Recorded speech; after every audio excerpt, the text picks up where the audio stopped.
So I'm going to read some more Frankenstein.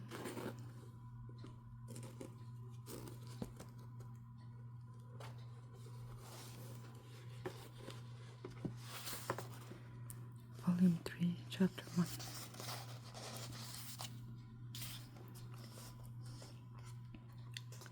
Day after day, week after week, passed away on my return to Geneva, and I could not collect the courage to recommence my work.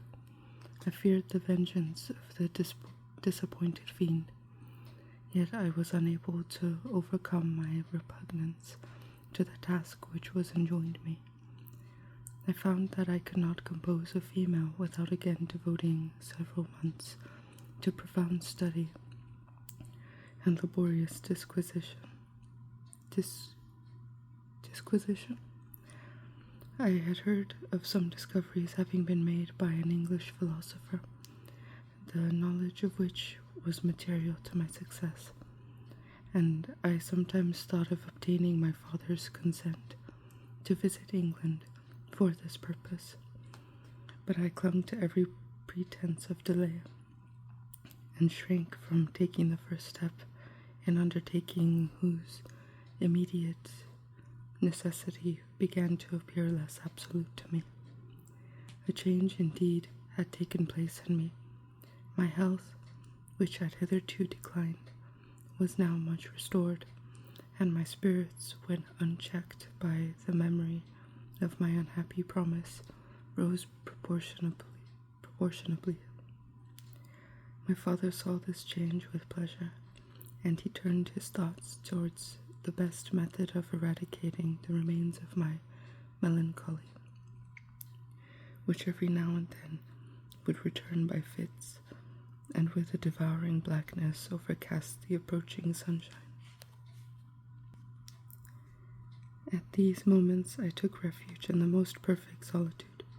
I passed whole days on the lake, alone in a little boat, watching the clouds and listening to the rippling of the waves, silent and listless, but the fresh air and bright sun seldom failed to restore me to some degree of composure, and on my return I met the salutations of my friends with a readier smile and a more cheerful heart. It was after my return from one of these rambles that my father, calling me aside, thus addressed me. I am happy to remark, my dear son, that you have resumed your former pleasures, and seem to be returning to yourself, and yet you are still unhappy, and still avoid our society. For some time I was lost in conjecture as to the cause of this, but yesterday an idea struck me, as if it was well-founded. I conjure you to avow it. Reserve on such a point would be not only useless, but draw down treble misery on us all. I trembled violently at his exordium, and my father continued, I confess, son, that I have always looked forward to your marriage with our dear Elizabeth as the tie of our domestic comfort, and the stay of my declining years. You were attached to each other from your earliest infancy. You studied together, and appeared in dispositions and tastes entirely suited to one another, but so blind is the experience of man that what I conceive to be the best assistance to my plan may have entirely destroyed it. You perhaps regard her as your sister, without any wish that she might become your wife. Nay, you may have met with another whom you may love, and considering yourself as bound in honor to Elizabeth, this struggle may occasion the poignant misery which you appear to feel. My dear father, reassure yourself. I love my cousin tenderly and sincerely. I never saw any woman who excited, as Elizabeth does, my warmest admiration and affection. My future hopes and prospects are entirely bound up in the expectation of our union. The expression of your sentiments of this subject, my dear Victor, gives me more pleasure than I have for some time experienced. If you feel thus, we shall assuredly be happy. However, present events may cast a gloom over us, but it is this gloom which appears to have taken so strong a hold of your mind that I wish to dissipate. Tell me, therefore, whether you object to an immediate solemnization of the marriage. We have been unfortunate, and recent events have drawn us from that everyday tranquility.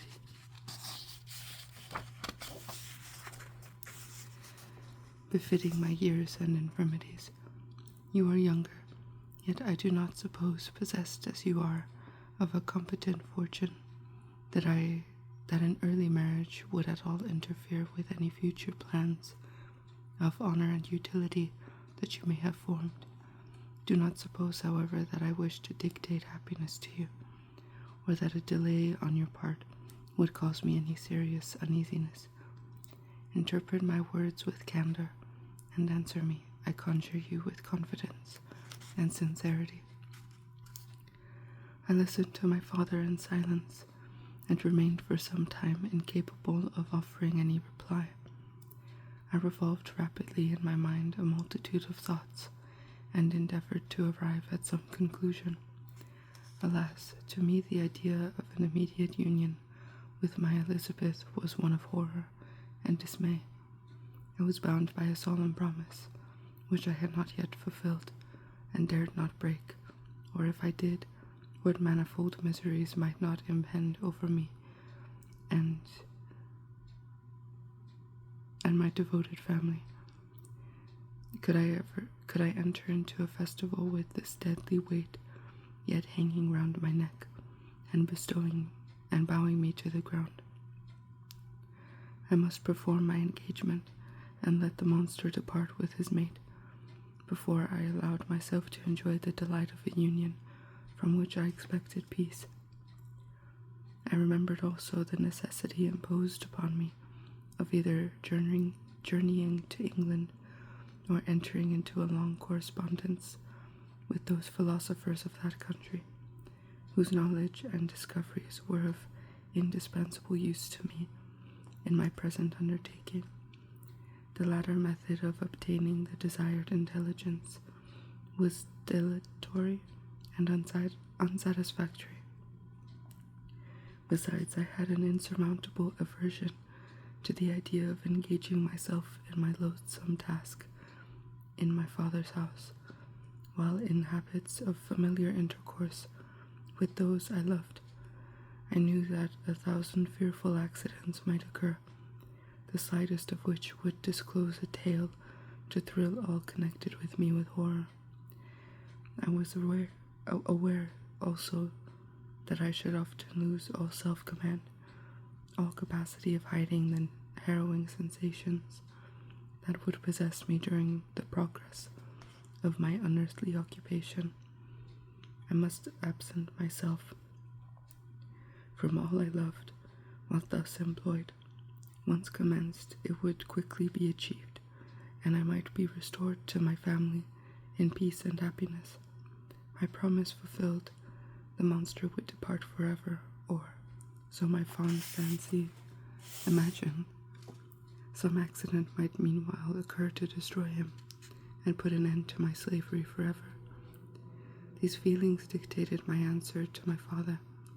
I expressed a wish to visit England, but concealing the true reasons of this request. I clothed my desires under a guise which excited no suspicion, while I urged my desire with an earnestness that easily induced my father to comply. After so long a period of an absorbing melancholy that resembled madness in its intensity and effects, he was glad to find that I was capable of taking pleasure in the idea of such a journey, and he hoped that change of scene and varied amusement would, before my return, have restored me entirely to myself. The duration of my absence was left to my own choice. A few months, or at most a year, was the period contemplated. One paternal kind precaution had taken to ensure my having a companion. Without previously communicating with me, he had, in concert with Elizabeth, arranged that Clerval should join me in Strasbourg. This interfered with the solitude I coveted for the prosecution of my task. Yet at this commencement of my journey, the presence of my friend could in no way be an impediment. And truly I rejoiced that thus I should be saved many hours of lonely, maddening reflection. Nay, Henry might stand between me and the intrusion of my foe. If I were alone, would he not at times force his abhorred presence on me, to remind me of my task, or to contemplate its progress? To England, therefore, I was bound, and it was understood that my union with Elizabeth should take place immediately on my return. My father's age rendered him extremely averse to delay. For myself, there was one reward I promised myself from my detested toils, one consolation for my unparalleled sufferings. It was the prospect of that day when, enfranchised from my miserable slavery, I might claim Elizabeth and forget the past in my union with her. I now made arrangements for my journey, but one feeling haunted me, which filled me with fear and agitation. During my absence, I should leave my friends unconscious of the existence of their enemy, and unprotected from his attacks. Exasperated as he might be by my departure, but he had promised to follow me wherever I might go, and would he not accompany me to England? This imagination was dreadful in itself, but soothing inasmuch as it supposed the safety of my friends. I was agonized with the idea of the possibility that the reverse of this might happen, but through the whole period during which I was the slave of my creature, I allowed myself to be governed by the impulses of the moment, and my present sensation strongly intimated that the fiend would follow me, and exempt my family from the danger of his machinations. It was in the latter end of August that I again quitted my native country. My journey had been my own suggestion, and Elizabeth therefore acquiesced, but she was filled with disquiet at the idea of my suffering away from her. The inroads of misery and grief, it had been her care which provided me a companion in Clerval, and yet a man is blind to 1,000 minute circumstances which call forth a woman's sedulous attention. She longed to bid me hasten my return. 1,000 conflicting emotions rendered her mute, and she bade me a tearful, silent farewell. I threw myself into the carriage that was to convey me away, hardly knowing whither I was going, and careless of what was passing around. I remembered only, and it was with a bitter anguish that I reflected on it, to order that my chemical instruments should be packed to go with me. Filled with dreary imaginations, I passed through many beautiful and majestic scenes, but my eyes were fixed and unobserving. I could only think of the bourne of my travels, and the work which was to occupy me whilst they endured. After some days spent in listless indolence, during which I traversed many leagues, I arrived at Strasbourg, where I waited 2 days for Clerval. He came. Alas, how great was the contrast between us! He was alive to every new scene, joyful when he saw the beauties of the setting sun, and more happy when he beheld it rise and recommence a new day. He pointed out to me the shifting colors of the landscape and the appearances of the sky. "This is what it is to live," he cried. "How I enjoy existence. But you, my dear Frankenstein, wherefore are you desponding and sorrowful? In truth, I was occupied by gloomy thoughts, and neither saw the descent of the evening star, nor the golden sunrise reflected in the Rhine. And you, my friend, would be far more amused with the journal of Clerval, who observed the scenery with an eye of feeling and delight, than in listening to my reflections. I, a miserable wretch, haunted by a curse that shut up every avenue to enjoyment. We had agreed to descend the Rhine in a boat from Strasbourg to Rotterdam, whence we might take shipping for London. During this voyage, we passed many willowy islands and saw several beautiful towns. We stayed a day at Mannheim, and on the 5th, from our departure from Strasbourg, arrived at Mayence. The course of the Rhine below Mayence becomes much more picturesque. The river descends rapidly and winds between hills, not high but steep, and of beautiful forms. We saw many ruined castles standing on the edges of precipices, surrounded by black woods, high and inaccessible. This part of the Rhine indeed presents a singularly variegated landscape. In one spot you view rugged hills, ruined castles overlooking tremendous precipices, with the dark Rhine rushing beneath, and on the sudden turn of a promontory, flourishing vineyards with green sloping banks and a meandering river, and populous towns occupy the sea. We traveled at the time of the vintage, and heard the song of the laborers as we glided down the stream. Even I, depressed in mind, and my spirits continually agitated by gloomy feelings, even I was pleased. I lay at the bottom of the boat, and as I gazed on the cloudless blue sky, I seemed to drink in a tranquility to which I had long been a stranger. And if these were my sensations, who can describe those of Henry? He felt as if he had been transported to fairyland, and enjoyed a happiness seldom tasted by man. I have seen, he said, the most beautiful scenes of my own country. I have visited the lakes of Lucerne and Uri, where the snowy mountains descend upon almost perpendicularly to the water, casting black and impenetrable shades, which would cause a gloomy and mournful appearance were it not for the most verdant islands that relieve the eye by their gay appearance. I have seen this lake agitated by a tempest, when the wind tore up the whirlwinds of water,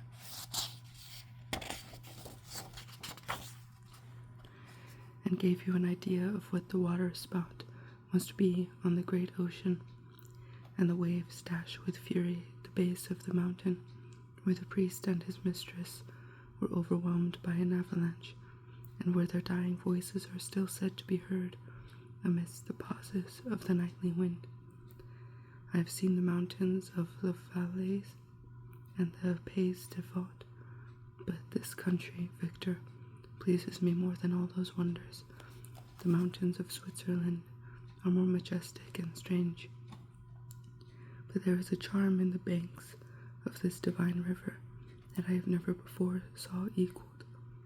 Look at that castle which overhangs yon precipice, and that also on the island, almost concealed among the foliage of those lovely trees, and now that group of laborers coming from among their vines, and that village half hid in the recess of the mountain. Oh, surely the spirit that inhabits and guards this place has a soul more in harmony with man than those who pile the glacier, or retire to the inaccessible peaks of the mountains of our own country. Clerval, beloved friend, even now it delights me to record your words, and to dwell on the praise of which you are so eminently deserving. You was a being formed in the very poetry of nature. His wild and enthusiastic imagination was chastened by the sensibility of his heart, His soul overflowed with ardent affections, and his friendship was of that devoted and wondrous nature that the worldly minded teach us to look for only in imagination. But even human sympathies were not sufficient to satisfy his eager mind. The scenery of external nature, which others regard only with admiration, he loved with ardor. The sounding cataract haunted him like a passion. The tall rock, the mountain, and the deep and gloomy wood, their colors and their forms were then to him an appetite, a feeling and a love that had no need of remoter charm, by thought supplied, or any interest unborrowed from the eye. And where does he now exist? In this gentle and lovely being lost forever? Has this mind so replete with ideas, imaginations fanciful and magnificent, which formed a world whose existence depended on the life of its creator? Has his mind perished? Does it now only exist in my memory? No, it is not thus. Your form, so divinely wrought and beaming with beauty, has decayed, but your spirit still visits and consoles your unhappy friend. Pardon this gush of sorrow. These ineffectual words are but a slight tribute to the unexampled worth of Henry, but they soothe my heart, overflowing with the anguish which his remembrance creates. I will proceed with my tale. Beyond Cologne, we descended to the plains of Holland, and we resolved to post the remainder of our way, for the wind was contrary, and the stream of the river was too gentle to aid us. Our journey here lost the interest arising from beautiful scenery, but we arrived in a few days at Rotterdam, whence we proceeded by sea to England. It was on a clear morning in the latter days of September that I first saw the white cliffs of Britain. The banks of the Thames presented a new scene. They were flat but fertile, and almost every town was marked by the remembrance of some story. We saw Tilbury Fort, and remembered the Spanish Armada, Gravesend, Woolwich, and Greenwich, places which I had heard of even in my country. At length we saw the numerous steeples of London, St. Paul's towering above all, and the tower famed in English history.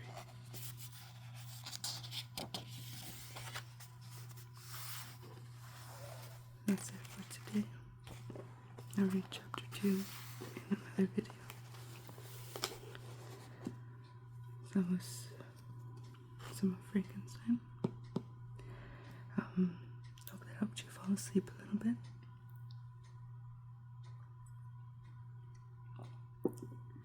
So yeah, thank you for watching my videos, and thank you for liking